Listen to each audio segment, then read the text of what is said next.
자, 안녕하세요. 북수원 카페 여러분. 안녕하세요. 자, 오늘은 저번 시간에 이어서 11차 이제 모의고사 이제 시작할게요. 자, 이 11차 모의고사 이제 1번 문제는 한국사와 관련된 내용이거든요. 그래서 이제 한국사와 관련된 내용에서 그 가와 나와 관련된 내용을 써라 그 부분이 있어요. 그래서 자료 A를 참고로 해갖고 가와 나의 부분을 이제 쓰시면 되는데요. 요 한국사 관련된 내용은 이제 목표하고 성격 부분을 이제 주로 보시면 되는데, 그 한국사 관련된, 개정 한국사 관련된 내용들은 예전에 한번 읽어봤어요. 그래서 이제 그냥 못 드신 분들 각자 보시고요. 그리고 가에 들어간 것과 나에 들어간 것은 그 역사 자료의 분석과 해석, 역사 정보 활용 및 의사소통인데, 요 내용은 예전에도 얘기했지만 항상 똑같이 나오는 호전거가 있죠. 그래서 역사, 한국사, 동아시아사, 세계사의 5개 그 사고 기능이 계속 반복이 되잖아요. 그래서 그 반복된 내용들을 적어놓은 거예요. 그래서 이건 한국사뿐만 아니라 다른 과목에도 똑같이 적용될 수 있다. 이렇게 좀 기억을 해두시면 될 것 같아요. 자, 그래서 이제 한번 봤고요. 자, 그 다음에 이제 2번을 볼게요. 자, 2번은 이제 뭐와 관련된 거냐면 그 인증적 사고와 관련된 거죠. 인증적 사고도 한 2번 정도 문제가 나왔어요. 단독 문제로. 그래서 나올 가능성이 높은 문제인데, 자, 인증적 사고라는 것은 어느 것을 비판하는 과정에서 나왔죠? 피아제 필살렘 모델을 비판하면서 그 역사학의 독자적인 그 사고 방식에 대해서 얘기할 때 나온 거죠. 자, 인증적 사고는 원래는 이제 역사학에서 나온 건 아니고요. 과학 철학자들이 이제 얘기했던 것을 역사학에 적용되는 거야. 그래서 이제 과학 철학에서 이제 보면 우리가 이제 영역법이 있고 그다음에 기납법이 있죠. 근데 영역 기납 외에도 또 하나의 논리 전개 방식이 있어요. 이게 뭐냐면 반추라고 하는 거거든요. 반추, 그다음에 기추, 이런 것들이 있는데 요걸 이제 적용한 것이 인증적 사고다. 그래서 인증적 사고에 관련된 내용 1페이지에 있는데, 자, 역사학의 인증적 사고를 이제 제시했던 사람은 두 사람이죠. 피셔하고 그다음에 부스죠. 자, 피셔는 그 인증적 사고를 이제 역사학에 적용되면서 그 정의를 내렸어요. 그래서 가설적 추론과 기납적 사고가 플러스된 사고가 인증적 사고다. 그래서 이제 있고요. 부스는 거기에 이제 자신의 의견을 보태면서 실험 관찰을 했죠. 그래갖고 이제 여러 가지 그 자료를 주면서 분류하는 것들을 이제 보고 1단계 직접 분류하는 학생들과 그 다음에 좀 자기가 이제 창조적 상상적으로 사고를 해갖고 분류 학생 두 개를 나누는데, 자, 근데 이거 두 개조차도 뭐냐? 인증적 사고다. 1단계는 아닌 것 같은데 그렇게 남색책에 적혀 있으니까 다 외워두시고요. 자, 그래서 이제 부스는 인증적 사고를 이제 뭐라고 이제 정의했냐면 그 니은과 관련된 거 꼭 외워두세요. 예전에 기출문제 나왔죠. 관련된 사건을 어떤 공통된 중심으로 가 명백하게 관련있는 것을 서로 연결시켜주는 거. 상상적 망을 통해서. 자, 이거는 이제 역사적 사료를 분석할 때 이제 볼 수 있는데, 역사적 사료 같은 경우에는 나와 있는 것은 내면보다는 뭐죠? 외면이죠. 사건과 사고 이런 것들만 이제 팩트만 나오는데 그 행위자의 뭔 알 수 없죠? 내면적인 모습들을 알 수 없어. 그래서 행위자의 내면적 모습을 알려면 뭘 통해서 알 수 있죠? 감정이나 상상을 통해서 알 수 있는 거잖아요. 예. 그래서 이것을 뭐라고 이제 부르냐면 잃어버린 세계라고 해요. 사료에 나타나 있지 않지만 그 밑에 깔려 있는 행위자의 어떤 의도나 사고 이런 것들을 감정이나 상상력을 통해서 이제 알 수 있다. 그래서 잃어버린 세계를 발굴하는 것이 인증적 사고다. 이렇게 이제 정의를 내렸고요. 그래서 인증적 사고의 이제 사료의 학습 관계를 그 뒤에 있어요. 이 페이지에 이제 보면 건언하고 관련돼 갖고 이제 그 얘기를 하고 있거든요. 요거는 논문과 남색책에 있는 내용이니까 한번 읽어보세요. 읽어보면 그렇게 쉽게 이해가 되실 거예요. 자, 그래서 이제 그 인증적 사고를 이제 좀 얘기를 했고요. 자, 그러면 한번 이제 문제를 이제 풀어볼게요.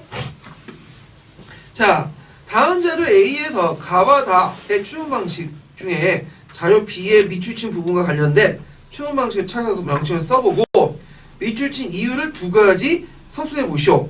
자, 여기 가, 나, 다의 추론 방식을 보이는데, 자, 일단은 가는 이제 뭘과 관련된 거죠? 이 주머니에 나온 콩들은 모두 하얗다. 이 콩들은 이 주머니에 나왔다. 이 콩들은 하얗다. 이건 무슨 법이에요? 영역의 기납이에요. 영역법 추리죠. 영역 추리고. 그 다음에 나는, 자, 이 콩은 이 주머니에 나왔다. 근데 이 콩은 하얗다. 근데 이 주머니에 나온 콩은 뭐 하얗다. 이거는 어떤 결과, 그러니까 어떤 그 개별적인 사실을 통해서 그 속에 이론을 끌어내는 거죠. 이건 기납이죠. 근데 이제 그 가주음법과 나주음 방식 외에도 과학적 설명 방식에는 다도 있어요. 자, 이 주머니에 나온 콩은 모두 하얗다. 이 콩은 하얗다. 그래서 이 콩은 이 주머니에 나왔다. 그래서 어떤 그 공리 속에서 그 뭐냐면 뭘 끊어내요? 결과를 얘기하고 또 이걸 바탕으로 해갖고 다른 데 적용하는 방식. 이것이 이제 뭐냐면 가설적 추론이라고 이제 얘기를 하는군요. 이 가설적 추론과 기납적 사고가 합쳐져갖고 인지적 사고가 되죠. 예. 그래서 이 가설적 추론은 과학계에서도 많이 쓰인다. 그래갖고 이제 이걸 뭐라고 하면 반추, 기추 이렇게 이제 불러요. 그래서 이걸 왜 쓰냐면 그 영역법이나 기납법 같은 경우에는 우리가 인식할 수 있는 그 범위 내에서만 할 수 있어요. 그러니까 이제 실험 관찰을 할 수 있는 통제 집단과 실험 집단을 해놓고 인과관계가 분명히 체크될 수 있는 그 상황에서만 이제 할 수 있는데 문제는 자연상이나 사형상이 꼭 그런 건 아니거든. 자, 예를 들어가지고 예를 들어서 이제 유라파라는 그 행성이 있거든요. 유라파 목성에. 근데 유라파의 행성에 그 보니까 그 밑에 어느 밑에 물이 있더라. 이런 가설을 해. 그러면 우리가 지금 유라파에 가가지고 거기 가서 캐가지고 그 밑에 어느 밑에 물이 있는지 없는지를 그리고 그 물이 있으니까 당연히 생물이 살고 있더라는 걸 알 수는 없잖아요. 지금 시점에서. 그럼 어떻게 알 수 있을까요? 그와 비슷한 상황에서 있는 상황에서 알 수 있겠죠. 어떻게?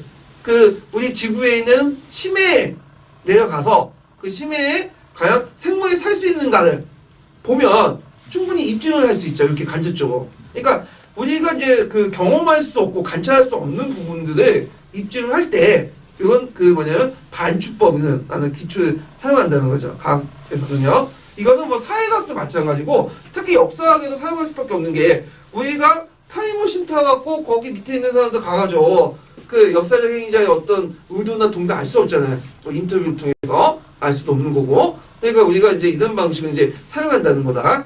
좀 기억을 해주시면 되고요. 자, 그러면 거기에 이제 밑줄친 그 부분과 관련된 추론 방식은 가설적 추론과 관련된 거고요. 자, 그건 왜 이제 이유가 뭐냐? 잃어버린 세계에 대한 상상적 가장 믿을 만한 해석. 이거는 이제 그 잃어버린 세계가 뭐죠? 잃어버린 세계가 내면이죠. 사도에 안 보이지만 그 내면이잖아. 그래서 그것은 그 상식적 판단에 의존한 사고가 엄격한 논리에 의존한 것보다는 상식적 판단에 의존한 사고이고 외면보다는 내재된 사상과 의미를 추론한 기납적이다. 그래서 그 가설적 추론과 그 다음에 기납과 연결된다. 이렇게 이제 보시면 되겠죠. 예. 그런 것들 좀 기억을 해 두시면 되고 그 다음에 이제 이게 답이 좀 제가 잘못된 것 같네.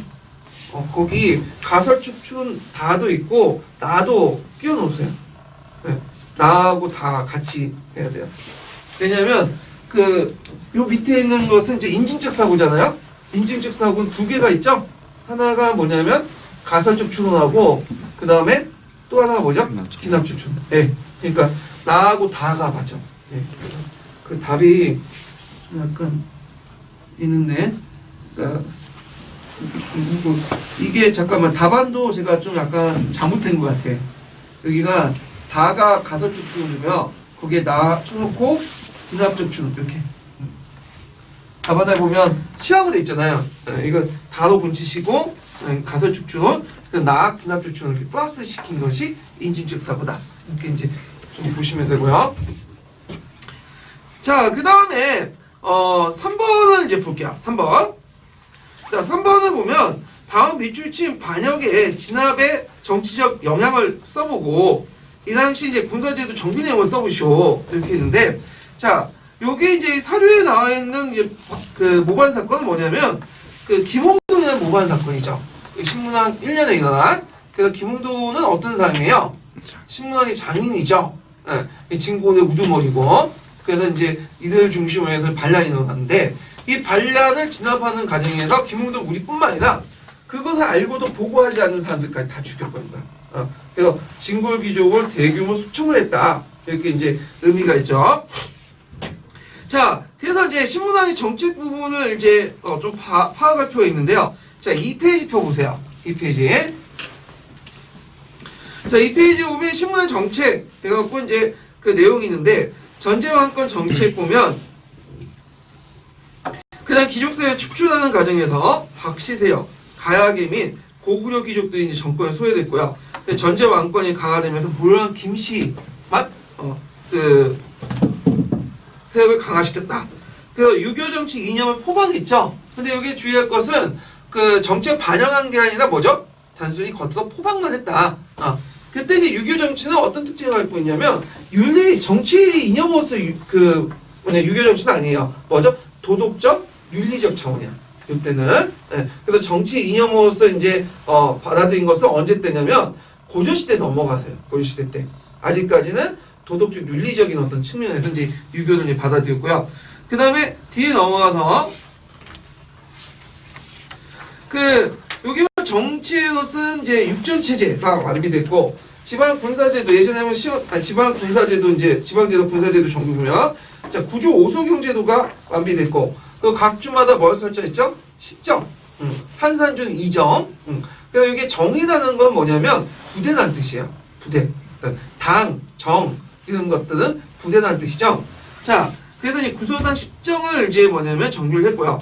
여기 구서당을 정비할 때 그 고구려 백제 보독국 신라 민족별로 구성됐죠. 예전에 시험 문제 나왔던 것 같아요. 그래서 그 3만 1통사상을 반영했다. 이렇게 보고요. 경제는 예전에 이제 뭐냐면 관료조를 지급하고 뭘 폐지했죠? 노고를 폐지했다. 이제 시험 문제 나왔고 그 다음에 오묘제를 실시했다. 그래서 중국의 이제 제사제도인 오묘제를 실시했는데 여기에서 이제 직계관념이 포출됐죠. 직계관념이. 그래서 이제 오묘제에서 이제 보면 보통 오묘제는 제후들이 지내는 그 제사 양식이죠. 오묘제 뭐야? 종류를 몇 개? 5개죠. 네, 신주단지를 5개를 두는데 한 명은 뭐예요? 이거는 불천지주야. 그래서 이제 항상 모시는 거고 자기들 기준에서 몇 대까지 올라가는 거예요? 네, 4대까지 올라가는 거죠. 그래서 아버지, 할아버지, 그 다음에 증조할아버지, 고조할아버지. 네, 여기까지. 근데 여기에서 이제 볼 수 있듯이 누구의 기준? 신문왕의 기준에서 올라갔고 4대가 그 다음에 박학거세를 모시는 게 아니야. 불천지주에 누굴 모셨죠? 미추왕. 왜냐하면 미추왕 때부터 뭐가 시작돼요?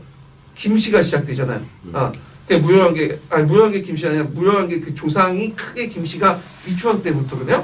그래갖고 이제 무료왕이 해갖고 쭉 이렇게 내려가는데 자, 하여튼 직계관념이 이제 뭐냐면 출발했다. 이렇게 보시면 되겠죠. 그리고 여기 좀 눈여볼 게 뭐냐면 용춘이라는 사람이죠. 용춘은 왕은 아니었죠. 이 사람은. 근데 이제 왜 이렇게 했냐? 진지대왕 다음에 그 다음에 누구였어요? 진지대왕 다음에 징평왕이죠. 당연히 징평왕을 이제 지내야 되는데 얘네는 우리 계열이 아니잖아. 신랑 입장에서는 그러니까 뭐냐면 자기 증조할아버지죠. 용춘을 문무대왕, 이제 추승하고 태조대왕, 그다음 문무대왕 이렇게. 그래서 자기 기준에서 고조할아버지까지. 근데 이제 미추왕은 뭐죠? 이것은 김씨 세력의 이제 뭐냐면 정신적인 어떤 지주. 김씨로서 최초로 왕이 됐던 사람이야, 이 사람은요. 예. 그래서 이렇게 이제 해서 불천지주로 이렇게 놔두고. 그래서 자기 직계관념을 포출했다. 이렇게 보시면 되죠. 그 다음 대구벌로 이제 계획을 했죠. 대구벌이다. 달구벌. 네, 달구벌. 달구벌인데, 달구는 오늘날 어딜까요? 대구죠? 왜 대구로 천도하려고 했냐면, 여기 이제 금성이라는 곳은, 기숙사에 너무 강해. 그래서 왕권을 강한 처음에서 이제 달구벌로 이제 옮기려고 했는데, 너무 반대가 심하니까, 이건 어쩔 수 없이 포기하고, 대신에 이제 실시한 제도가 오소경제도예요. 소경제는 예전부터 있었는데, 이걸 제도를 확대됐던 사람은 신문왕 때죠. 예, 이렇게 이제 기억을 해두시면 될 것 같아요. 자, 그러면 요 반란의 정치적 영향 어떻게 쓰시냐면, 자, 여기 이제 7차 지도서 부분에 있는데 대대적인 귀족세의 축출을 당해서 전제왕권을 확립했다. 여기 키워드는 뭐죠? 전제왕권. 그 다음에 여기에서 이제 지방통치는 지방통치를 물어본 게 아니라 이거는 편집 전이죠. 지워야 되는데 안 지웠네. 예. 군사제도는 구소당 10점. 만약에 지방 통치제도를 물어보면 뭐죠? 부주 5서경. 이렇게 이제 쓰시면 되겠죠. 자, 그래서 이제 한번 신문화의 정책 부분에 대해서 이제 봤고요. 그 다음에 이제 4번을 볼게요. 4번. 자, 다음과 같은 이제 그 주장을 한 단체 이름을 써보고 밑줄친 내용과 관련된 이 단체의 주장 내용을 당시 정부 정책과 연관돼서 서술하시오. 이렇게 있는데, 자, 요거는 이제 뭐와 관련된 내용이냐면 대한삼인 논설 13종목이에요. 누구죠? 할빈당이죠. 예. 그래서 할빈당 내용을 이제 보셨는데, 자, 그러면 그 관련된 내용을 한번 더 이제 보충 페이지에서 찾아서 볼게요. 자, 3페이지 펴보세요. 자, 여기 보면 영합당, 할빈당 나오죠. 영합당, 할빈당 한 번씩 다 기출이 나왔던 거죠. 자, 이 영합당, 할빈당은 시기적으로 어디와 어디 중간이죠? 을묘의병하고 그 다음에 을사의병 한 10년 동안 가도기가 있었는데 요 가도기 의병이야. 그래서 영합당과 할빈당은 누구의 자녀 세력이에요? 동학농민운동. 예. 그래서 이들이 이제 성격은 동학농민운동 성격하고 똑같아. 반봉건, 반외세적 성격을 가지고 있죠. 자, 영학당 같은 경우에는 예전에 한번 시험 문제 나왔는데 왜 영학이라고 했어요? 동학을 대입하면 탄압을 받으니까 영국인의 종교, 그러니까 기독교와 관련된 종교 조직이라는 걸 내세우기 위해서 이제 영학이라고 했고, 그 다음에 그들의 주요 내용은 균전협파 뭐 이런 것도 있고요. 할빈당인데 할빈당의 의견이 잘 실려 있는 것이 뭐냐면 한성신문에 실어놓은 대한삼인 논설 13종목이에요. 그래서 그 대한삼인 논설 13종목 좀 기억을 해두시고요. 그 다음에 이제 여기 이제 13제 행동 관련 선언서 해가지고 그 내용들을 쭉 보면 그 토지의 균등분배와 쌀 수출에 반대하는 그 반공령 실시 이런 것들을 이제 요구했고, 그다음 제국주의 자본의 어떤 경제 이탈 침탈을 반대했고 국민법 이런 것들 시행을 요구했다. 이렇게 이제 보시면 되겠죠. 그러면 이제 요 밑줄치는 부분하고 관련된 것들은 뭐와 관련된 것들이죠? 반공령이죠. 반공령. 쌀 유출을 금지하는 거. 네. 왜냐면 이때 일본에서 쌀을 많이 가져갔잖아요. 그래서 쌀값이 등기가 되죠. 올라가고, 그 당시에 물가는 뭘 기준으로 잡죠? 쌀값 올라가면 다른 필수품값도 어떻게 될까? 올라가. 그럼 농민생활 공평해질 수 없고, 그래서 그들이 되게 유민화되고, 예, 빈민이 되고, 이런 문제점이 일어나죠. 그래서 그들은 뭘 주장했냐? 반공령 실시와 관련된 내용을 쓰시면 될 것 같아요. 예. 그래서 이런 내용도 좀 기억을 해두시고요. 그 다음에 이제 5번을 볼게요. 5번. 자, 5번은 이제 뭐와 관련된 거냐면 정보 강조와 관련된 거예요. 정보 강조. 그래서 정보 강조와 관련된 문제는 그 요나와 관련된 것들이 좀 나와요. 두 문제 이상. 그래서 요 금도 나올 수 있는데 금은 이제 지금 한 문제도 안 나왔고 요가 주로 나온다. 그래서 예전에는 한번 문화병역용과 관련돼서 비트포겔 이거는 이제 같이 나왔잖아요. 비트포겔이 그 정보 강조를 연구할 때 모델이 됐던 강조가 뭐냐면 요예요. 그래서 거기에 이제 특징을 가지고 그 뭐냐면 문화병역용이라는 개념을 이끌어냈는데, 자, 그럼 요와 관련된 내용들을 이제 보면 요의 이중 지배 체제는 여러분들 알다시피 왜 실시했죠? 네? 여러 가지 이유가 있는데 한 두세 가지로 이제 볼 수가 있어요. 하나는 그 요의 이중 지배 체제는 첫 번째 이유는 뭐냐면 민족 동화, 그러니까 한쪽과 동화를 막기 위한 거죠. 자기의 문화적 어떤 자존감, 정체성을 지키기 위한 거죠. 그다음 두 번째로는 이게 이제 동계도 나왔는데 다양한 민족들을 포괄하기 위해서, 포용하기 위해서, 통치하기 위해서 그리고 그 다음에 이제 여기에서 경제적인 이제 이유로서 이제 뭐냐면 그 당시 유목경제와 농업경제의 혼합경제가 작용됐다. 이렇게 보시면 돼요. 배경에서. 그래갖고, 그 다음 요는 그 거란적인 어떤 민족, 이게 유목민족이죠. 그럼에도 불구하고 그 성장할 수 있었던 것은 그 자체에 무슨 경제가 있었어요? 농업경제가 있었어요. 여느 16주년을 점령하면서 한족을 이제 포용하면서 농업경제가 같이 있었다.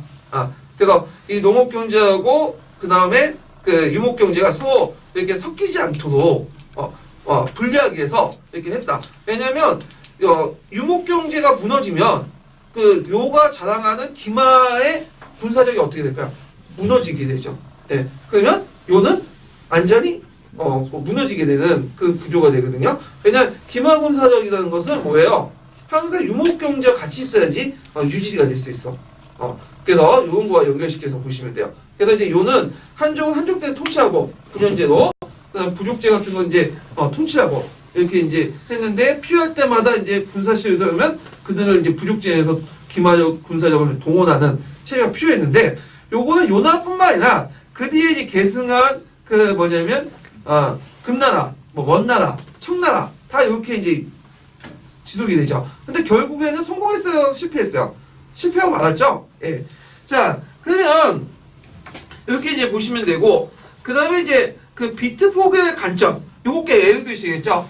그래서 비트 포괴는 이제 이중지배 체제는 거란족과 중국 문화가 아닌 거란 민족이 중국 문화의 문화적 접촉을 만드는 새로운 문화이다. 그러니까 거란족 문화도 아니고 그렇다고 해서 한족 문화도 아닌 제3의 문화라는 거죠.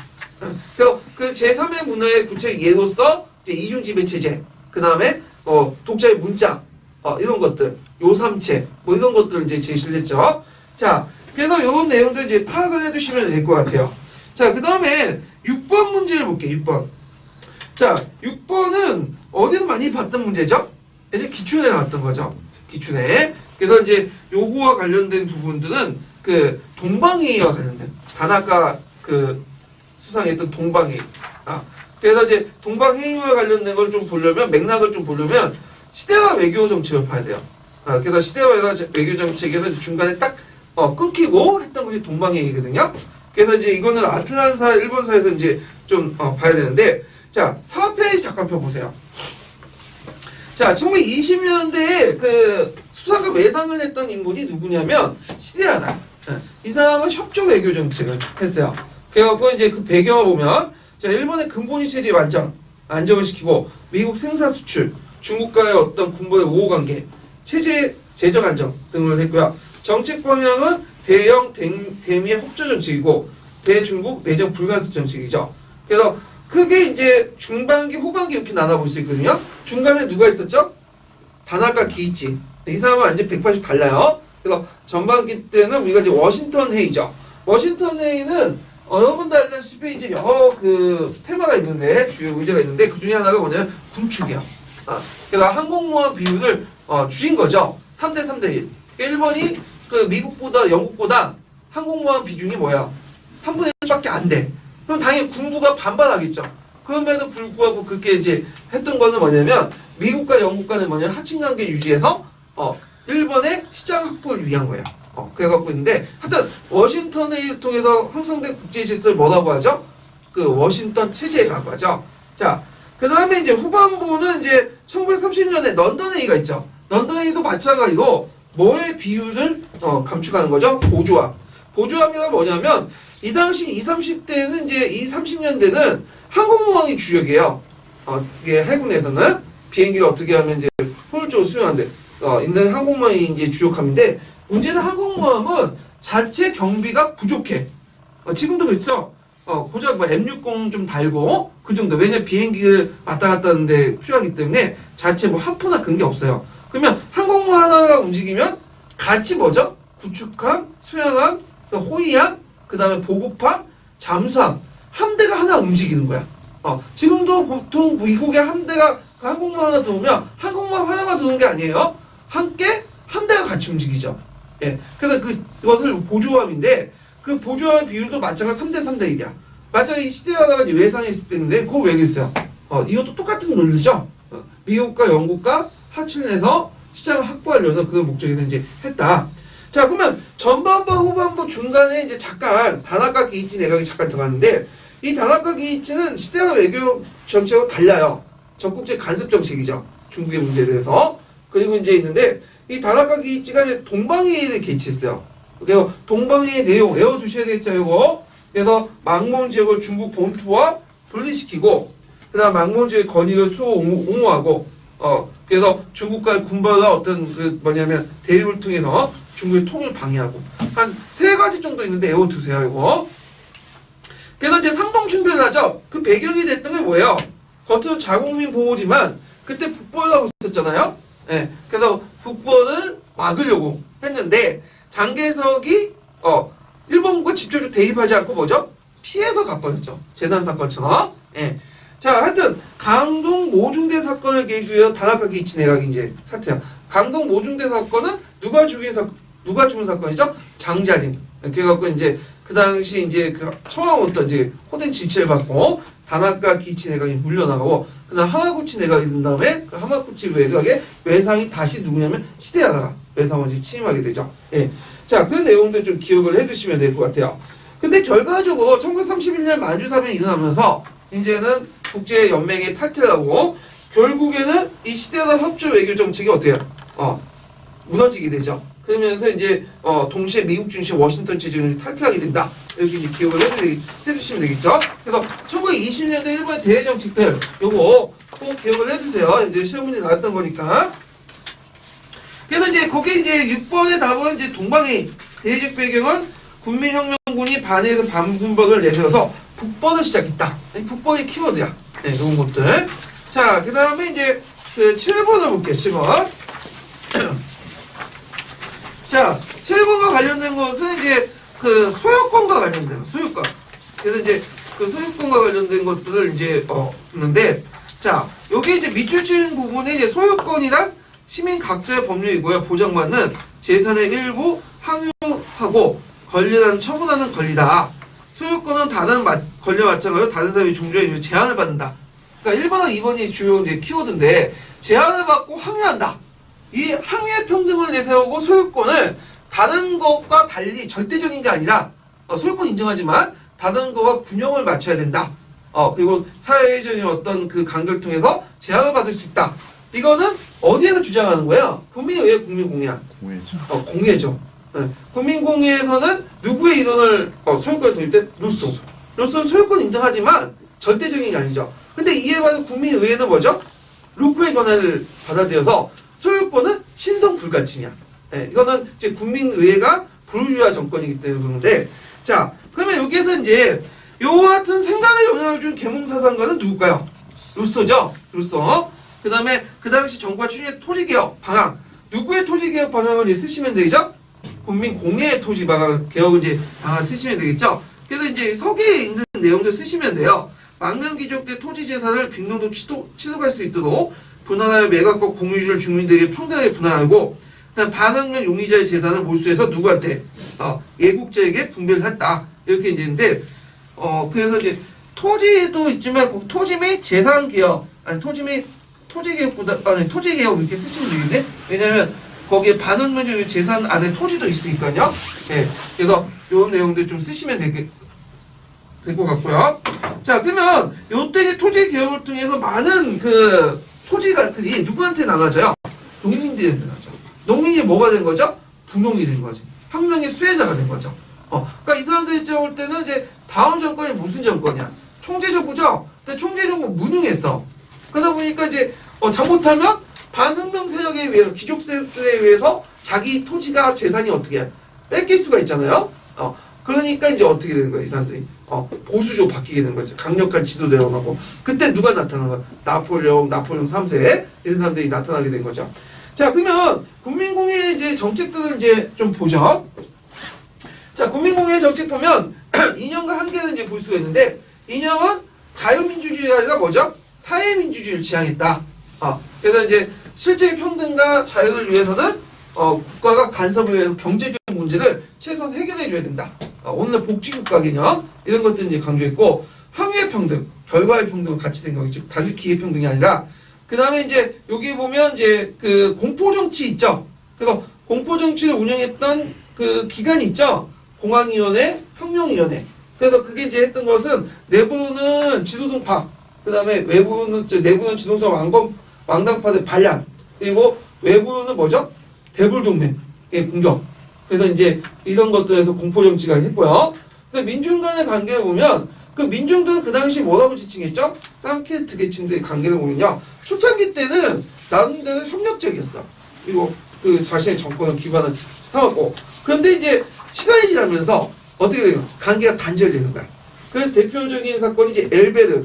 그러니까 이제 그 작고백 중에 좌파 세력들 이제 수정을 시키고, 그 다음에 원래 그 아까 얘기했처럼 반혁명적 용의자의 재산을 몰수해서 나눠주게 했는데 나눠주지 않았던 거야. 그런 사건을 계기로 해갖고 이제 점점 멀어지게 되고 결국에는 대노민노 반동 때는 이 산케르트는 전혀 움직이지 않았죠. 죽든 말든 내버둔 거죠. 예. 자, 그 다음에 93년 헌법, 자코벤 헌법 있죠? 예, 그래갖고 이제 실시되진 않았지만, 그 당시 보통선거를 구정하고요. 그 다음에 최고가격제. 그 예전에 한번 시험 문제 나왔죠? 그래서 최고가격제는 누굴 보호하기 위한 거죠? 소비자. 네, 소비자들. 왜 최고가격제 실시했을까요? 전쟁 와중일 때 물가가 뛰니까, 최고가격제 실시해서 남들 이제 임금을 물가 임금을 통제하려고 했다. 이런 것도 좀 기억을 해주시면 될 것 같아요. 자, 그 다음에 뒤에 넘어가서 이제 보면 미터법 혁명령을 실시하고, 그 다음에 아시날 강제 유통하고 등등등 이렇게 쓰시면 될 것 같아요. 그 다음에 이제 거기 밑에 그 국민의회와 그 국민공회가 있죠. 예. 그래서 이제 국민의회에서 국민공회 차이점을 이제 저 했는데, 이게 보통 우리가 인권선언서 하면 우리는 1789년 인권선언서만 생각하잖아요. 그게 아니라 1793년 인권선언서 있어. 근데 이게 이제 실어놓는 책이 딱 하나가 있긴 있어요. 교과서에. 그래서 교학상가 그거 하나 실어놨는데, 이걸 1793년 인권선언서 이렇게 적어놓은 게 아니라 뭐라고 적어놨냐면 1793년 헌법이라 적어놨어요. 이거 틀린 거예요. 그게 헌법은 아니고 전문 역할, 헌법 전문 역할, 전체적인 대강을 이제 보여주는 거지만 이것도 하나의 독립적인 인권선언서다. 그래서 예전에 뭐 모의고사에 그런 게 있어요. 국민공회 때 인권선언서가 인권선언서가 공포됐다는 내용인데 이걸 오답 처지했어요. 이거 틀렸죠? 네, 국민공회도 인권선언서가 있어요. 내용이 완전히 달라요. 이거는요. 그래서 이제 주권이론은 이제 국민의회는 국민주권론, 그 다음에 국민공회는 인민주권론 이런 것들을 내세웠다는 거. 평등도 다르죠. 여기에 국민의회는 권리평등, 여기는 이제 기회평등을 얘기하는 거고, 국민공회는 항해평등이죠. 그래서 이제 경제주평등, 실질평등을 내세웠다.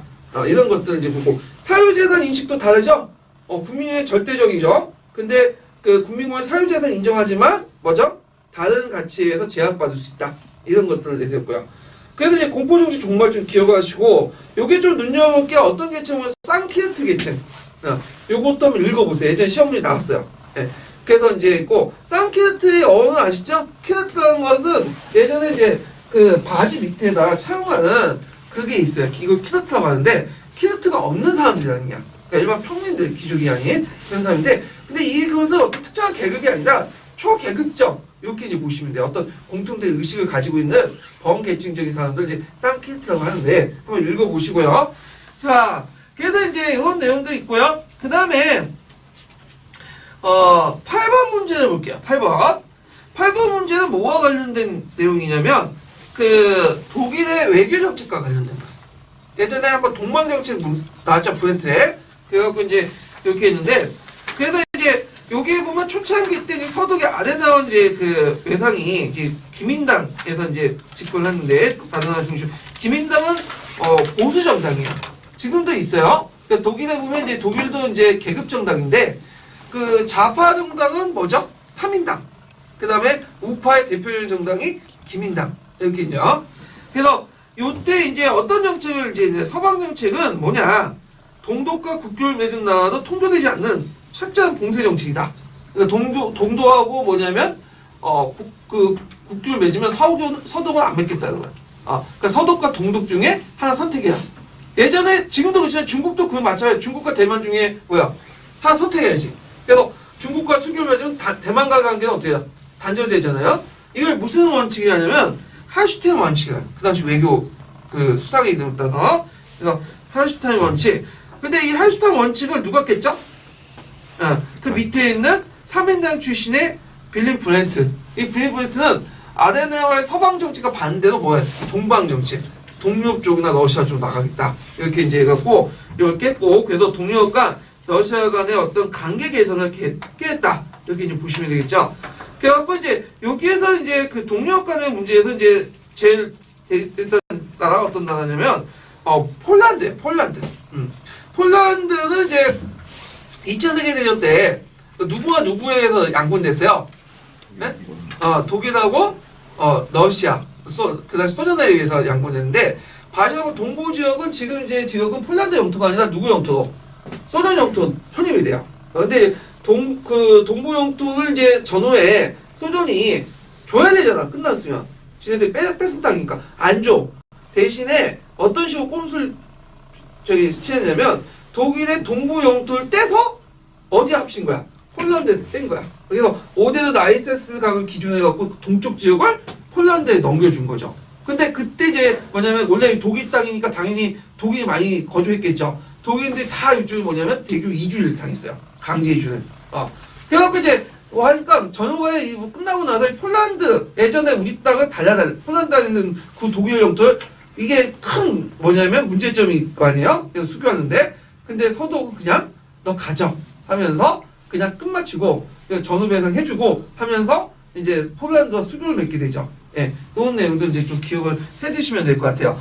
자, 그러면 그 동방정책도 그 외에도 여러 가지가 있어요. 예전에 한번 시험 문제 나왔던 걸 이제 한번 보면 7페이지 잠깐 펴보세요. 자, 브렌트의 동방정책을 할슈타인 원칙을 포기했고, 그래서 이제 동서독의 상호 승인 및 국제연합 연합 동시가입, 그 다음에 동유럽 국가 현존한 국경선 인정하고, 폴란드 국교 수입하고, 패드닝 형상 유지 정책을 이제 치료하는 등 여러 이제 정책들이 있다. 그래서 그 브렌트의 동방정책 쓰다고 하면 한 두세 가지 외워갖고 쓰시면 돼요. 세 가지 정도 외워두세요. 세 가지 정도. 예. 그래서 이 브렌트의 동방정책을 바탕으로 해서 나중에 콜 총리가 콜 총리 때 뭐예요? 예, 독일이 통일되죠. 콜 총리는 그 누구냐면 그 기민당 출신이에요. 기민당이 예전에 이제 우리가 햇볕 정치할 때 막 비판한 것처럼 그 새누리당이 똑같이 비판했어. 근데 그 혜택은 이제 기민당에서 이제 얻게 된 건데, 자, 하여튼 그 다음에 그 밑에 동유럽 공산정부 해갖고 헝가리, 폴란드, 체코 쭉 있죠. 한번 쭉 읽어보시고요. 예. 자, 그 다음에 이제 보너스 문제 넘어갈게요. 보너스 문제. 자, 보너스 문제는 전 시간에 설명했던 가학적 설명 방식 중에 뭐와 관련된 거냐? 기납적 항목적 설명이에요. 통계적 설명하거든. 그래서 기납적 항목적 설명은 가학적 설명 방식이고 공통된 구조 가지고 있죠? CLE 구조를 갖고 있죠. 근데 L이 영역적 법칙적 설명은 좀 달라. 뭐죠? 영역적 법칙적 설명은 뭐뭐 한다.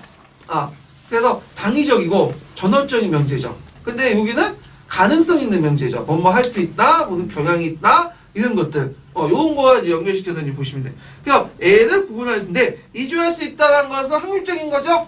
그래서 이제 영역적 법칙적 설명은 이제가 아니라 기납적 확률적 설명한 걸 볼 수가 있고요. 그러면 이 특징이 뭐냐? 여기에서 법칙에 관련된 밑줄친 법칙과 관련된 부분들을 이제 얘기하면 통계적으로 볼 때 높은 확률성을 가지고 있는 사건들의 이제 관계를 하나의 법칙으로 삼았다. 이렇게 쓰시면 되겠죠. 여기에서 확률이라는 것이 키워드죠. 확률. 자, 그 다음에 그러면 요거를 이제 뭐냐면 역사 수업에 적용할 경우에 어떤 문제점이 생기는가? 예전에 한 것처럼 뭐뭐할 부사를 많이 사용했죠. 뭐뭐할 가능성이 그러니까 매우 그 다음에 아주 많고 10중 8구 막 이런 것들은 정확히 계량화되기 어렵다는 거예요. 역사에서는. 자, 그래서 이런 내용들 좀 기억을 해두시면 될 것 같아요. 자, 그 다음에 5페이지 넘어갈게요. 자, 5페이지는 연표학습이에요. 연표학습. 그래서 연표학습은 최근에 기출문제 빈도가 상당히 높은 주제들인데, 그래서 이제 보통 역사 수업에 소지하면 연표학습, 그 다음에 최근에 많이 나온 것이 이제 연표학습 지도 건데, 연표학습 관련된 내용을 보기 전에 한번 이제 녹색책이나 이런 데서 이제 개괄된 내용을 좀 볼게요. 자, 7페이지 펴볼까요? 7페이지. 자, 연표라는 것은 역사 사실과 사건의 시간의 흐름에 따라서 체계적으로 변한 표인데 유형이 되게 많아요. 거기에 이제 종합연표가 있고 그 다음에 이제 분야별 연표, 복합연표 지우세요. 아니에요. 그래서 종합연표, 분야별 연표, 그 다음에 사회기능연표, 문제연표, 단원연표 등등이 있고요. 단원연표라는 건 교과서 단원이나 중단원 첨언에 있는 연표로서 그 단원을 전반적으로 개간하는 연표냐. 그래서 이제 있고, 근데 실제적으로는 보질 않아. 그냥 건너뛰거든요. 예. 그 다음 구성 형식에 따라 또 이제, 구분할 수 있는데, 예전에 한번 기출문제에 나왔던 해설연표죠. 그래서 이제 11년 기출 문제 보면, 1910년대 무단통치가 있고, 무단통치 옆에 땅땅이 오고 무단통치가 뭐다. 그때 총독이 누구다. 이렇게 해설하는 것을 연표가 되어 있는, 그것이 해설연표고요. 그 다음에 책 자체가 연표책이 있어요. 이런 것들이 이제 있다는 거. 그다음 연표 활용 방법에 따라 또 뭐냐면 이렇게 뭐 건말연표, 단원연표, 백연표, 나연표 등등 있는데 자 여기서 눈여겨볼 백연표죠. 백연표는 뭘로 정리할 수 있죠? 백지도 함께 형성평가나 그 다음에 그 수험 정리용 이렇게 볼 수가 있고 나연표, 가계연표는 예전에 시험문제 나왔던 건데 나를 중심으로 학교나 사회가 어떻게 이제 그러니까 학교 사회의 변화가 나한테 어떤 영향을 미쳤는가 이런 것들을 이제 보는 것이 그 나연표, 가계연표예요. 예. 그 다음에 이제 유형점. 그래서 이제 역사적 사실 핵적인 연관성과 인과관계를 추측할 수 있고 비교학습에 적합하다. 그 다음에 학습하기 전 개괄적 흐름을 이제 파악할 수 있고요. 그 다음에 역사적 사실 개통적으로 제시해서 역사적 사건의 관계를 구조를 이해를 도와줄 수 있다. 이 세 가지 외워두세요, 이거는요. 예. 자, 그러면 한번 이제 문제를 풀어볼게요. 문제를. 자, 그러면 이제 가와 관련된 연표는 뭐냐? 요거는 이제 대개 중단원, 교과 단원, 첫머리에 있는 연표인데, 그래서 자기가 이제 이 단원에서 어떤 걸 배워야 되는 것을 전반적으로 이제 개관해주는, 시간의 흐름에 따라 개관해주는 그런 건데, 이것을 이제 무슨 연표라고 하죠? 단원. 네, 단원 연표라고 하죠. 단원 연표. 그래서 학습의용은 해당 단원에서 전체 다뤄야 할 중요한 사건을 미리 보여줌으로써 학생들에게 중요한 내용을 미리 파악할 수 있게 해준다. 이렇게 이제 쓰시면 되고 나는 예전에 한번 시험 문제 나왔던 거죠. 이건 뭐죠? 가계연표죠. 그래서 이제 나의 연표. 사회 변화가 자신의 가정에 어떤 영향을 주는지 생각해보는 계기가 되고 학생들은 사회와 자신의 삶에 중요하다고 생각하는 사건들을 선택하는 과정에서 판단력과 사회의 의식을 기를 수 있어서 자신의 사회적 한 구성의 자아의식을 가질 수 있다. 등등을 쓰시면 돼요. 그리고 그대로 이제 녹색책에 있는 부분이고요. 그러면 요것을 교수학생 모형할 때 할 수 있는 모형이 뭘까요? 교수학생 모형. 비교학습이죠. 비교학습. 왜냐하면 연표는 여기 행적으로 이렇게 비교해 볼 수 있잖아. 비교학습을 이렇게 쓰시면 돼요. 예. 자, 그래서 이제 한번 연표 학습을 이제 봤고요. 그 다음에 10번을 볼게요. 10번은 이제 뭐냐면 그 고려 그 원나 간섭기 때 뭐냐면 개혁 관련된 거예요.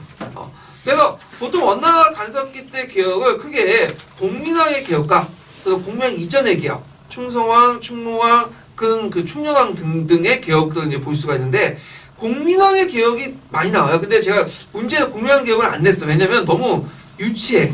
다 알잖아요. 이거는 그냥 주는 문제이기 때문에 별 의미가 없고요.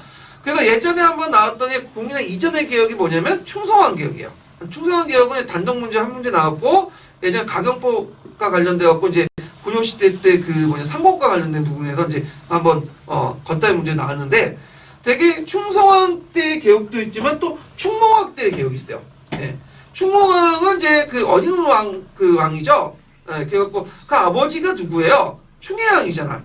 충혜왕이 완전히 뭐냐면 좀 약간 호색한 군주고 이게 톡하면 성폭행도 하고 자기 어머니 뻘한 그 원나 공주도 강간하고 그래갖고 잡혀갖고 이제 죽게 되는데 그래서 어린 나이에 이제 충무왕이 지겠는데 어린 나이에 뭘 얘가 알겠어. 근데 나름대로 이제 개혁을 했는데 정치도감을 이제 설치를 해갖고 그 어머니가 개혁을 한 거예요. 예. 그래갖고 했는데 이 정치도감을 그 참여했던 인물들이 상당히 의미가 있어요, 역사적으로. 왜 의미가 있냐? 자, 정치도감을 참여했던 그 정치관이라고 하는 그 관리들을 보면 윗대 관리들, 수장급들은 주로 어떤 사람들 검은 세력 출신이에요. 근데 밑에 있는 실무자들의 인원들 보면 신진 사대부 사람들이 많다는 거죠. 그리고 그 사람들은 누구를 스스로 모시고 있냐면 그 춘성왕 때 그 유명한 성리학자가 있죠. 이재현. 그러니까 이재현의 그 직제자들이 많아요. 예. 그러니까 이들을 바탕으로 나중에 공민왕 개혁을 이끌었던 사람들이거든요. 그러면 여기에 뭐 충무왕 때 계기로 해갖고 우리가 알고 있는 신진사대부도 두 개로 나눠. 그래서 우리가 보통 신진사대의 기운은 어디서 찾아요? 능무능리한 수신으로서 저도 고려 무신정권 때 참여했던 최후정권 때 참여했던 사람으로 찾는데 근데 요때 사람들하고 뒤에 이제 우리가 알고 있는 신진사를 다르다는 거예요. 요때 등장한 신진사대부들은 그 종전의 홍학적 유교를 배웠던 사람이 아니죠. 뭐죠? 성리학적인 어떤 세계관, 성리학적 유교를 적극적으로 이제 받아들인 사람이고 성리학을. 그 두 번째로는 뭐냐면 지방에서 강남노법을 적극적으로 도입해서 농업 생산력을 깼던 중소 지주층이라는 거지. 그러니까 그 전에 우리가 알고 있는 그 신진 사대부라는 사람은 실제 말하면 오늘날 그 뒤에는 사대부가 좀 다르다.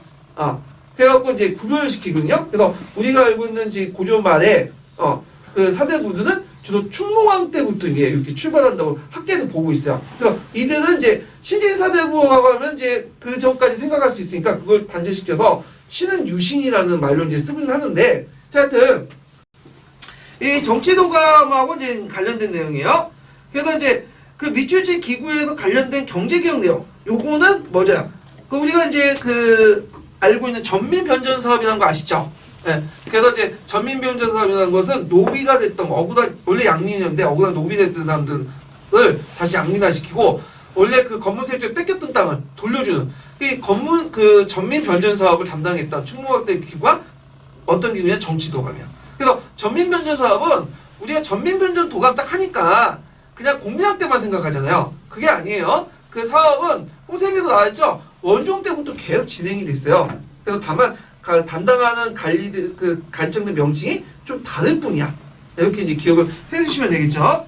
자, 그러면 그 개혁의 이제 한계, 집권층의 성격과 연결시켜 보시오. 그때 집권층은 누구죠? 이들의 집권층은 왕과 측근세를 포함한 뭐죠? 왕과 밀접한 관계 관련된 사람이죠. 그래서 원나라의 정치 돈이 없을 개혁이 불가능하다. 그래서 이때 이제 원나라의 개혁과 이제 좀 연결시켜 보면 이전에 이제 개혁 같은 경우 원나라의 개혁은 그러니까 이전에 국명 이전의 경우는 원나라 지원을 한 거야. 친원적인 성격이 있어요. 충소왕이나 충무왕이나. 근데 원나라가 자기의 어떤 기득권, 자기가 이제 통제 범위 안에서 개혁하면 묵인해줘요. 어느 정도 왕권 강화를 좀 해줄 필요가 있으니까. 근데 자기 범위가 벗어나면 어떻게 해요? 탄압을 하고 왕을 교체시켜 버리죠. 충소왕이 그래서 쫓겨난 거 아니에요? 그래서 충령이 다시 복귀가 되고, 마찬가지로 충무왕 때 기억도 그 당시 이제 기사만이라는 사람이 이제 옥사 사건을 계기해서 어떻게 해요? 다시 반동 정책이 일어나. 그래서 이런 왕의 이제 측근 세력들과 원나라의 부원 세력들이 이제 권력을 차지하는 이상 뭐냐면 제대로 개혁이 일어날 수 없다. 그럼 언제 그래도 제대로 개혁이 일어날까요? 원나라 세력이 약한 공민왕 때 가능했던 거죠. 네. 그래서 이제 보통 예전에 한번 시험 문제 나왔는데 충성왕 때나 그 전에 공민왕 때 이전에 충성왕이나 충무왕 때 그런 개혁은 어떤 성격이 있죠? 대외적으로 친원적인 성격을 갖고 있다. 이거 꼭 기억을 해주세요. 그렇지만 원나라 지원을 해서 했지만 이 원나라의 범위에서 벗어날 경우에 통제 밖에서 벗어날 경우에는 원나라의 탄압을 또 받아요. 간섭해서 개혁이 흐지부지하고 또 하나의 특징은 뭐냐면 측근 정치에 위한 개혁이야. 그래서 자기 아버지 때 전왕 때의 측근들을 채용하기 위해서는 뭔가 명분이 필요할 거 아니야. 그래서 내세운 게 뭐야? 개혁이야. 그 과정에서 또 개혁을 하면서 하지만 또 이들이 또 정권을 장악하면 똑같은 모습을 보이는 거죠. 예, 이런 특징을 가지고 있다라는 거죠. 자, 그 다음에 요게 있고, 그 다음에 이제 나와 관련된 개혁은 이제 뭐와 관련된 거죠? 충성왕 때 개혁이죠. 충성왕 때 개혁. 그래서 충성왕 때 개혁인데, 충성왕 때 개혁에서 이제 여기에서 이제 볼게 충성왕 때 개혁인데, 충성왕 때 개혁에서 이제 나는 소검사와 관련된 거니까 뭐와 연결되어 있으면 되죠? 가격법. 그 가격법은 이제 두 문제 나왔죠? 그래갖고 이제 가격법의 명치 쓰시고 내용도 이제 보시면 될 것 같아요. 그래서 소금을 국가가 전매를 하고 생산을 해서 외월처에서 직접 구입하도록 제조와 확보할 수 있는 그런 정책들은 이제 가격법이다. 그래서 이제 기억을 해두시면 되고, 자, 충성의 정책은 제가 8페이지에 적어놨어요. 8페이지 보시면 개혁기구는 충성은 이제 원을 설치하죠. 사림원, 그다음 강정원, 자정원. 그 중에 인사나 이런 것들을 총괄하는 기능은 어디가? 사림원이죠. 사림원. 네. 그렇지만 이제 이건 딱 8개월 있었고 금방 무너지지. 조비 무구 사건 때문에. 그래서 원나라 이제 강제로 이제 압송당하고 다시 복귀해서 이제 아버지 죽고 나서 이제 왕이 오잖아요. 2차 개혁을 이제 본격적으로 이제 하기 시작하죠. 그래서 이때 뭐 정농사라든지 전민변전 사업이라든지 가격법이라든지 이런 것들을 실시했다. 그렇지만 말년에는 이제 왕에 물려나서 원나라 대도에서 뭘 설치하죠? 만건에 있는 집, 만건당을 설치해서 그 당시 이재현이나 이런 사람들 데리고 오고 그 다음에 이제 각종 이제 성리학자들과 교류하면서 성리학의 어떤 복귀 역할을 했다. 이렇게 기억을 해주시면 되겠죠? 그래서 이제 충성왕도 나올 수 있으니까 좀 봐주세요. 자, 그 다음에 11번 문제 볼까요?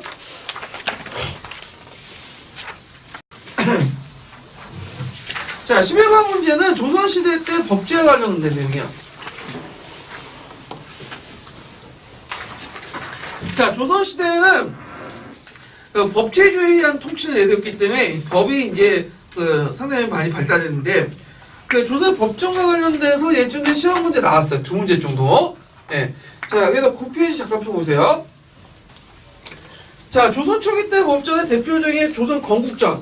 이거 누가 만들었던 거죠? 정도전. 근데 이제 개인 법전일 때 인정받지 못하고 그 육전체제에 영향을 줬던 것이 경제육전. 그 공식적인 법은 경제육전이에요. 조선이 펼쳤네. 자, 근데 이제 여러 법률들이 이제 쌓이면서 이거 좀 체계화시킬 필요가 있겠다. 그래서 만든 것이 건국대전이죠. 그래서 이 건국대전은 세조 때부터 재해석해갖고 언제 완성됐죠? 성종 때 완성됐던 법이죠. 그래서 목적은 중앙집권화, 법치주의에 입각한 통치규범 확립 이런 것도 있고요. 그래서 이제 그 건국대전의 원칙이 있어. 이 건국대전 편찬 원칙은 전반적으로 조선시대 때 편찬 편찬 원칙하고 동일해요. 그래서 이제 보면 일단은 첫 번째 원칙은 뭐냐면 대명륜하고 건국대 현전의 적용 문제인데 대명륜은 형법과 관련된 거고 그다음에 형전도 형법과 관련된 거죠. 똑같은 조항의 어떤 사건에 대해서 두 가지 조항이 뭐냐면 또 동일하면 되는데 부닥칠 경우가 있잖아. 그러면 어떤 법을 이제 적용할 것인가 문제야. 지금도 보면 국내법하고 국제법이 부닥칠 경우에 어느 법이 먼저죠? 국제법이 우선이잖아요. 마찬가지로 대명륜하고 그 건국대 형전이 적용되면 우선순위가 뭐냐? 건국대 형정이야. 그 다음에 2순위가 뭐죠? 대명륜이야. 이걸 이제 순서를 확인했고, 그 다음에 1시리의 법률과 연구집법이었는데, 왜냐하면 이제 그때그때 필요한 법률도 있고, 연구에 남겨서 보편적으로 적용할 수 있는 법이 있잖아요? 근데 이제 모든 그 1시제법까지 다 법전에 집어넣은 게 아니라, 뭐만? 연구집법.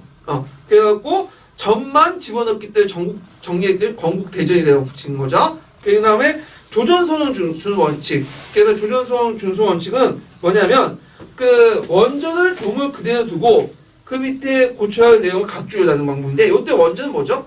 건국대전이죠. 그래서 건국대전을 원, 속대전을 속, 그다음 대동통보를 증, 새로운 것들 보. 이걸 왜 했냐? 그것은 중국의 어떤 새로운 제도나 문물들을 들어온 것을 무작정 들어온 것을 막기 위한 거다.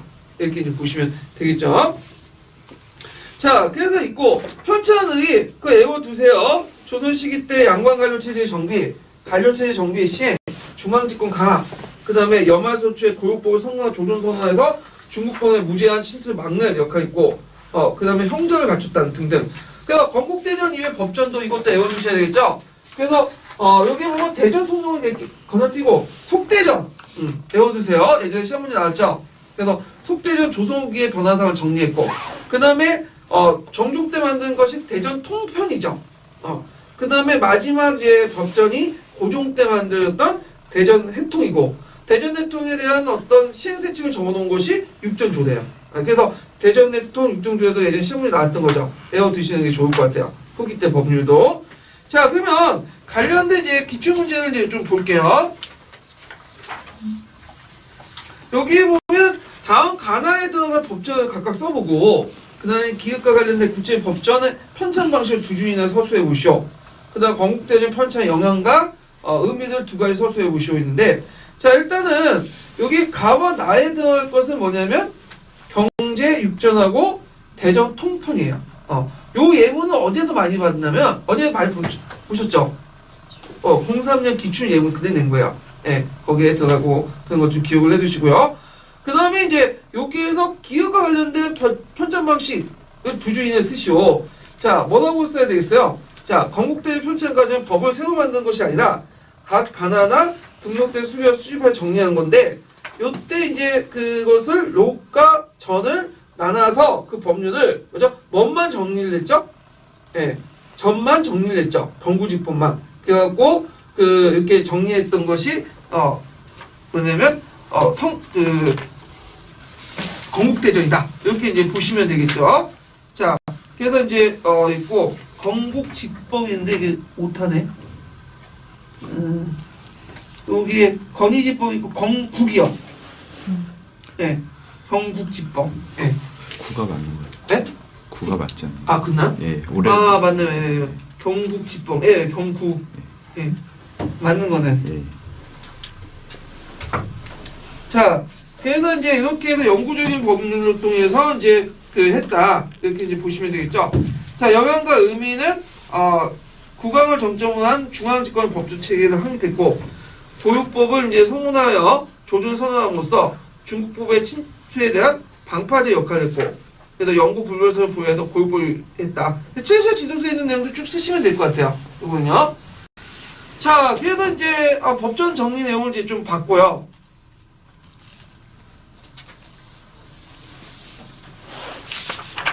그 12번 문제를 볼까요? 12번 문제. 자, 12번 문제는 삼정의 물량과 관련된 거야. 진주 밀란을 이제 중심으로 한 삼정 물량과 관련된 내용인데, 자, 요게 이제 작가님 보기 전에 이제 10번 문제 볼게요. 10번. 10번 문제가 10페이지. 10페이지 보면, 그 농민봉계 정부의 대응 있죠? 그래서 이제 19세 중반기에 농민봉기가 일어났는데, 임술 농민봉기가 일어났는데, 요 임술 농민의 항쟁 배경은 그 탄광원의 부정 심화, 삼정의 물량, 사회분란의 보조, 농촌사회 피폐인데 예전에 한번 진주밀란, 삼정밀란에 관련된 밀란에 대한 뭐가 되었죠? 그 진주밀란과 임술농민봉기에 대한 정치적 배경을 쓰라고 했죠. 예, 그래서 이제 이거 쓰시면 되고, 자, 그 다음에 홍정리나는 각자 읽어보시고요. 그 다음에 뒤에 넘어가서, 자, 밀란과 폭동을 보면 밀란의 원인이 나오죠. 세도정책 삼정의 물량, 부세구조와 신분제에 결합한 지주제의 모순. 특징은 이제 항해를 중심으로 요구민, 양반 토호들이 주도하여 했고, 본격적인 봉기는 농민들이 주도적 역할을 수행을 했고요. 그 다음에 대표적인 이제 그 임순 농민분란의 시발점이 됐던 것이 뭐죠? 진주밀란이죠. 진주밀란. 그래서 한국 등 도교의 결정을 확파하고 이렇게 해서 이제 그 내용인데, 그래서 이제 안핵사를 파견하고 진압하여 관련 간원을 이제 파면하는 식으로 이제 정리가 됐고요. 그 다음에 이제 여기에서 정부의 대응은 이제 그 당시 그 어떤 식으로 안핵사를 파견한 농민들 요구를 수락하고 문제가 된 관련 아전들을 파직 유배시키고요. 봉기의 주모자를 처형시키고, 그 다음에 예전에 시험 문제에 나왔던 것이 뭐죠? 삼정 이정청이죠. 네. 그래서 박 교수의 건의를 받았고 삼정 이정청을 이제 설치를 하잖아요. 자, 그래서 이제 이 삼교 이정청의 이제 그 뭐냐면 내용들이 쭉 나와 있는데, 그때 이제 여러 위견들을 이제 받아들여갖고 정부가 그 세 가지 위견 중에 어떤 것들을 이제 받아들였죠? 근본적인 위견보다는 삼정의 운영 측면만 받아들였죠. 운영의 문제점만. 그래갖고 거기에 정전, 군정, 그 다음에 항곡 이렇게 있는데, 정전과 군정은 각자 보시고요. 항곡을 좀 봐주세요. 항곡은 항곡 자체를 폐지시키고 항곡의 부가세들을 어디에 부과한다? 토지에 부과한다. 이걸 이제 뭐라고 하냐면 파항기결이라고 해요. 파항기결. 예. 그래서 항곡을 파하고 그것을 어디에 부과한다? 전에 부과한다. 그렇지만 이것도 일시적인 거고 실질적으로는 다시 복구했다. 예전 제도 이제 돌아간 거죠. 자, 그래서 이런 내용들 이제 파악을 해두시고, 자, 그러면 관련된 이제 문제들을 이제 볼게요. 이 문제들. 자, 여기 문제 보면 12번 문제 보면 다음 상수 이외 조선 정부가 삼정의 물량을 개선하기 위한 설치한 기구를 써보고 기획의 폐단이 심한 배경을 정부 재정과 총액제 실시 측면에서 각각 서술해 보시오. 그리고 밀란이 직후 정부는 기획 문제를 어떻게 해결하려고 했는지 써보시오 이렇게 했는데, 자, 이거는 아까 얘기했죠. 진주 안핵사업하는 박 교수가 상소 올린 거야. 거기에서 이제 뭐냐면 삼정 이정청 같은 걸 이제 설치했는데, 자, 여기 이제 뒤에 한문 해석 부분이 있어요. 그래서 난민들이 스스로 죄에 빠진 것은 반드시 이유가 있을 것입니다. 그것은 꼭 삼정이 모두 물려내진 것에 불과한데, 산을 베어내고 뼈를 깎는 것 같은 고통은 항곡이 으뜸이다. 그래갖고 이제 거기에 항곡이라고 나와있죠. 그러니까 한문 다 해석할 필요 없어요. 이건 되게 어려운 학문이에요. 이거는 어디에 있는 학문이냐면 철종실록이거든요. 네. 조선왕조 실록이 있는 건데 다 볼 필요 없고, 요게 핵심적인 것은 항곡이죠. 거기 항곡 보이시죠? 요 정도 다 읽으시죠? 예. 그래서 항곡만 딱 보고 유추할 수 있는 거야. 이거는요. 자, 그러면 요게 이제 항곡의 문제점인데, 그것을 정부 재정과 총액제 측면에서 이제 쓰라고 했잖아요. 그래서 이제 일단은 그 설치기구는 삼정 이정청이고 정보재정 같은 경우에는 왜 한국이 문제가 됐을까? 정보재정 중에서. 한국의 이자 수익이 정부의 주요 재정 원수였기 때문이죠. 그래갖고 이제 그 각간적인 한국의 총수를 이루면서 분공량도 원래는 반을 낚이고 반만 나눠주고 있는데 그걸 무시하고 정량은 다 분급해줘요. 이건 문제죠. 그래서 처음에 한국 같은 게 이자가 없어요. 원칙적으로는. 한국은. 다만 뭐가 있냐면 소모비만 좀 걷었어. 왜냐면 한국을 이제 그 한국이라는 것이 그 원래 이제 그 한국 미도 줬던 것이 뭐냐면 불량미거든요. 불량미. 그래서 불량미들 이제 줬는데 왜 줬냐면 불량미는 많이 묵힐 경우에 묵힌 쌀을 하면 맛이 떨어지고 이제 못 먹잖아요. 그러니까 계속 쌀을 바꿔주기 위해서 이거 불량미는 한국미도 이제 대체했는데 문제는 이제 보관하는 과정에서 지새끼들이 뭐예요? 파먹어. 자연 소모비가 있잖아요. 그래서 그거 가지고 이제 약간 좀 걷는 거야. 자연 소모비들.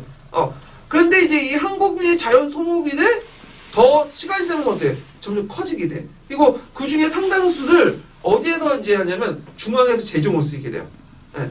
그래서 처음에는 1분 모회로. 1분 모회는 뭐냐면 10분의 1을 그 이자로 했다가 3분 모회로 바뀌죠. 3분의 1을 어디로 올라가요? 중앙 재정으로 편입시키죠.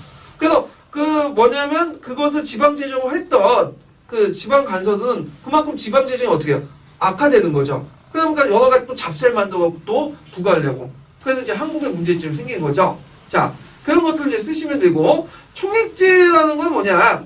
자, 총액제라는 건 9년 영진 단위로 총액을 실시해. 그래서 할당을 하는 거야. 그래서 이 할당량을 맞게 한국을 분배하는데, 문제는 한국이 꼭 필요하지 않는 지역도 있죠. 근데 그런 지역에게 할당을 부과해야 되니까 강제로 막 할당을 내죠. 예, 그런 것들이 문제점 있죠. 그래서 그 당시 9년 연진단위로 총액제를 실시했기 때문에 한국 공백을 보여주지 못하고 한국의 강제적인 대여도 일어났다. 여기 좀 보시면 되겠죠. 요거 한 통에 있는 거예요. 한 통에 그대로 있어요.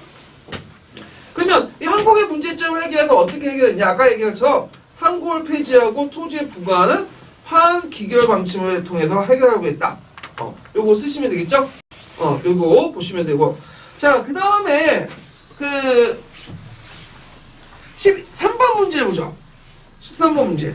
자, 그 다음 설명은 종교집단 명칭과 명칭의 유대를 각각 써보고 이러한 종교집단 세력이 형성됐던 배경을 경제적, 상층사회 변화 측면으로 각각 서술해 보시오. 이건 후한말 때 일어난 뭐와 관련된 거죠? 오도미도죠. 예. 그래서 이제 왜 오도미도를 이끌 수 있냐면 거기에 이들 장로라는 사람이 장로. 그리고 한중이죠. 한중은 오늘날 사천성일 때예요. 그래서 장로부터 해갖고 한 3대 동안 사천성일 때 종교 왕국을 세웠던 그 교단 있죠. 오도미도죠. 왜 오도미도에 이 사람들이? 입단할 때 쌀을 오도로 받았기 때문에 오도미도가 되는데 그 쌀을 그냥 자기들이 갖는 게 아니라 일종의 사회봉사제 그 제도를 실시해요. 그래갖고 이제 일종의 가난한 사람들이 나눠주고 그랬거든요.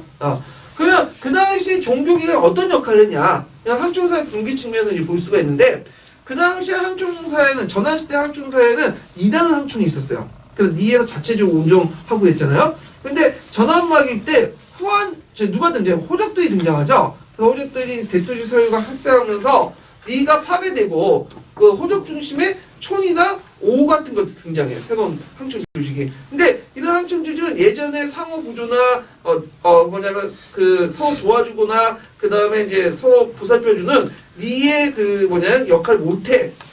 유민이 많아지고. 그러니까 새롭게 자신이 위탁할 수 있는 공동체가 필요한 거야.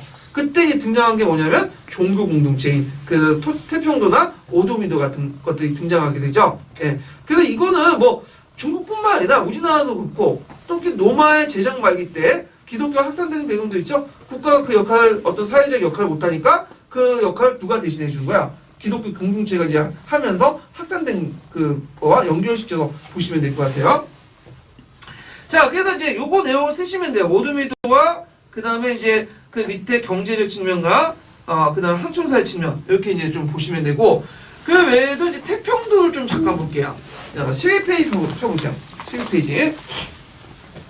자, 태평도 오도미도 배경 사회경제 이런 것들 보시면 되고 보시면 것은 항로사상을 바탕으로 여러 사상 흡수가 형성되고 오도미도와 함께 위진남북조 시대 도구로 발전되고요. 그 다음에 사회보다도 종교의 성격이 강화됐다. 한건적이 난이 났죠. 장각이 태평도 중심해갖고. 그래갖고 그때 이제 내렸던 것이 음양오행설이야. 그래서 거기에 푸른하는 이미 죽었네, 누누나는 설이다, 갑자기 오해 천하가 되기다. 이때 푸른하는 누굴 대하는 거죠? 후한. 누누나는 한건적을 얘기한 거죠. 자, 그래서 이제 이 한건적난을 진압하는 과정에서 지방 호족들이 군사를 강화되면서 지방 활과의 형세 속에 호족이 새로운 지배세로 등장했다.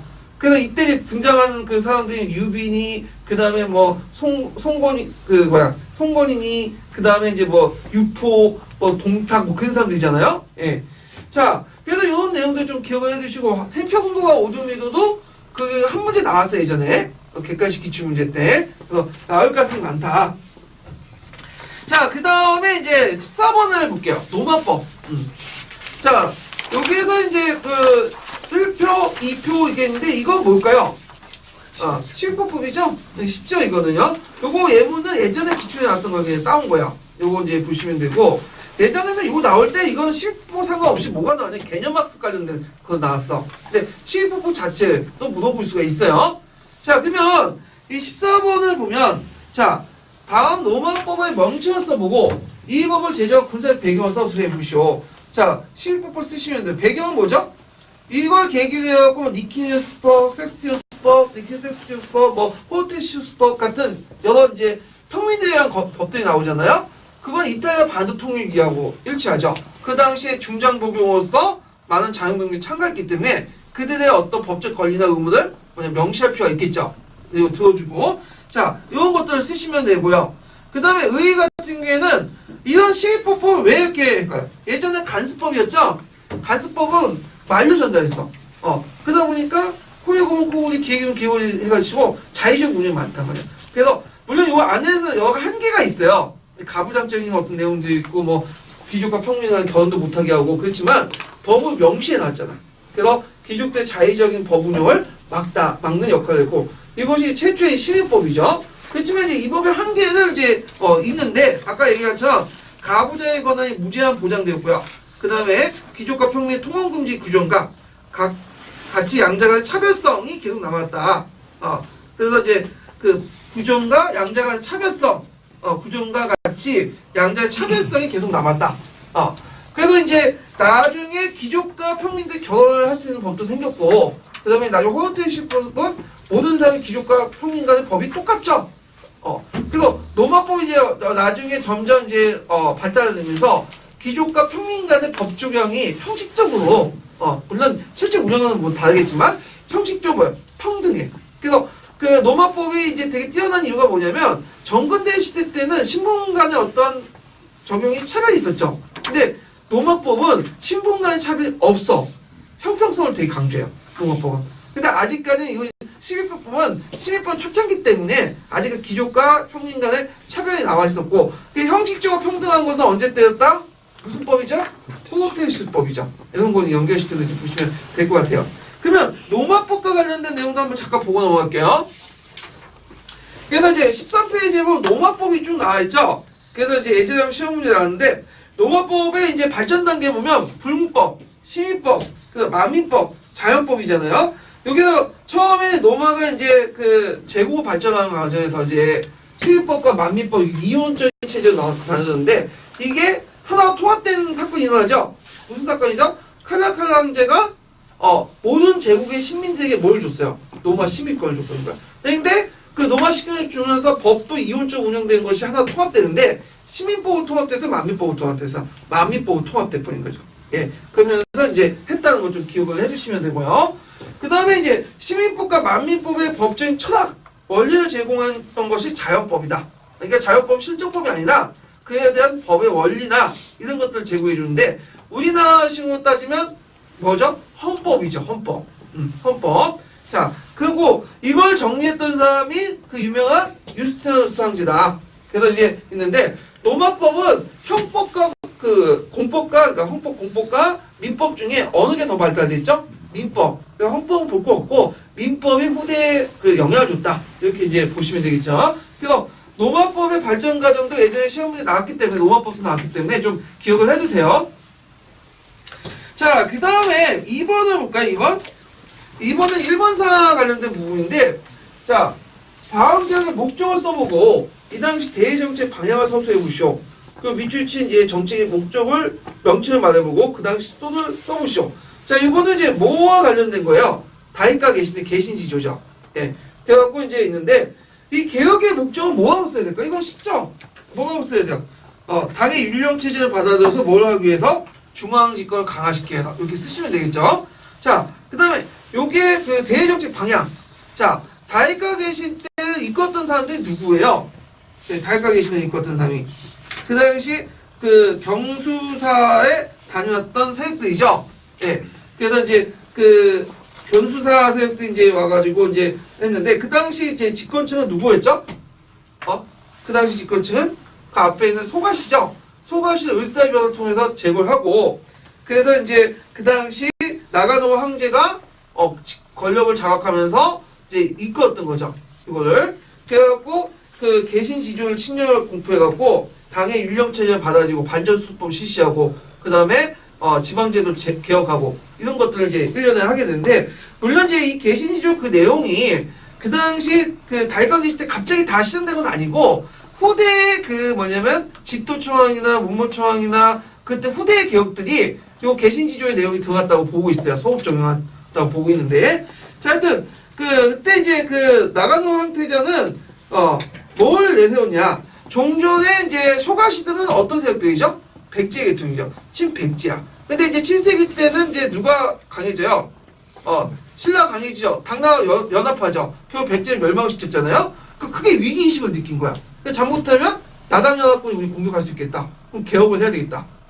근데 이제 개혁을 해야겠다는 그 외부에 대한 어떤 그 공격의 그 외부의 침해에 대한 어떤 그 반응으로서 개혁을 하겠다는 그 것이 일본이 더 컸어. 그러니까 외부 침략에 대한 반응이 민감도가 되게 커요, 얘들은. 왜냐면 우리나라는 그냥 시도 때도 없이 쳐들어오잖아. 그러니까 쳐들어오면 그냥 쳐들어오면 물리치면 되는데 일본 애들은 지금까지 제대로 된 그 외부 침략이 없거든. 그러니까 그만큼 공포감이 어떻게 해요?